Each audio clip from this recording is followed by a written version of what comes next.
Hello and welcome to the Business History Conference audio announcements.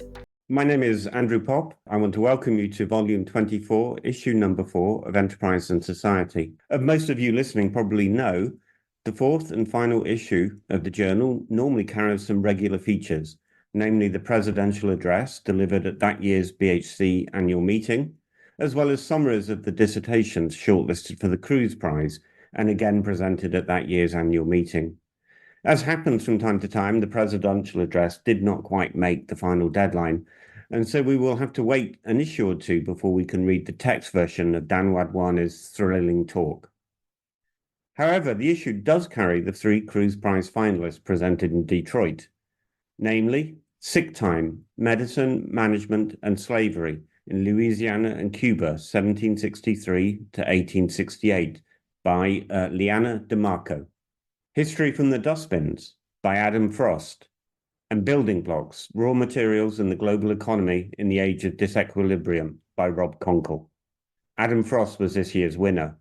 Taken together, the Krooss Prize summaries ably represent the rude health of the discipline. Alongside these regular features, the issue also showcases 7 full research articles. Together, they take us around the globe, from East Africa to Sweden, from China to Germany and Spain, and finally to the US. One very interesting emergent stream of literature featured in the journal over recent years has been on neoliberalism in Sweden, a country often seen by outsiders as a bastion of social democracy.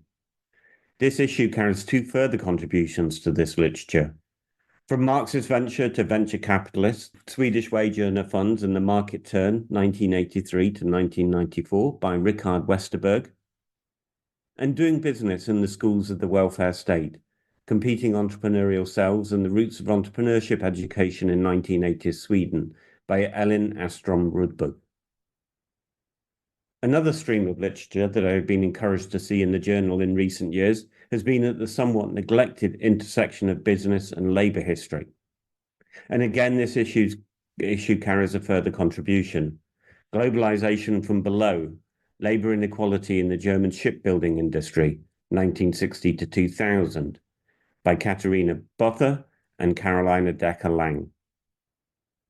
Staying in Europe, but in sunnier climes, in Bricolage and Innovation in the Emergence and Development of the Spanish Tourism Industry, Jorge Hernandez Barahona, Elena San-Roman, and Ageda Gil Lopez take us to the warmth and light of the Mediterranean.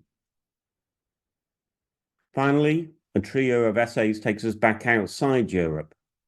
First of all, Nahashon, Nthenya, and Pierre-Yves Donzé examine the process of Indigenization and the long-term formation of human capital in Africa, the airline industry in East Africa since 1946. We have more exciting essays on African business history lined up for 2024, but the field remains relatively underdeveloped. Please send us your work. We'd be delighted to receive it. Next, Alicia Maggard examines how dealing in debt gave credit a bridge-building role in early Sino-US trade. And last but not least, Savnaz Lotfi unpicks the fascinating, untold, and unexpected story of the stock market and the space age. So that's a wrap, nearly, for another year and another volume. We hope you found enjoyment and education in equal measure. And as a very last word, I want to give a very heartfelt thanks to all of the many reviewers who have done such valuable work for Enterprise and Society over the last year. You can find all of them named in Volume 24, Number 4. Thank you.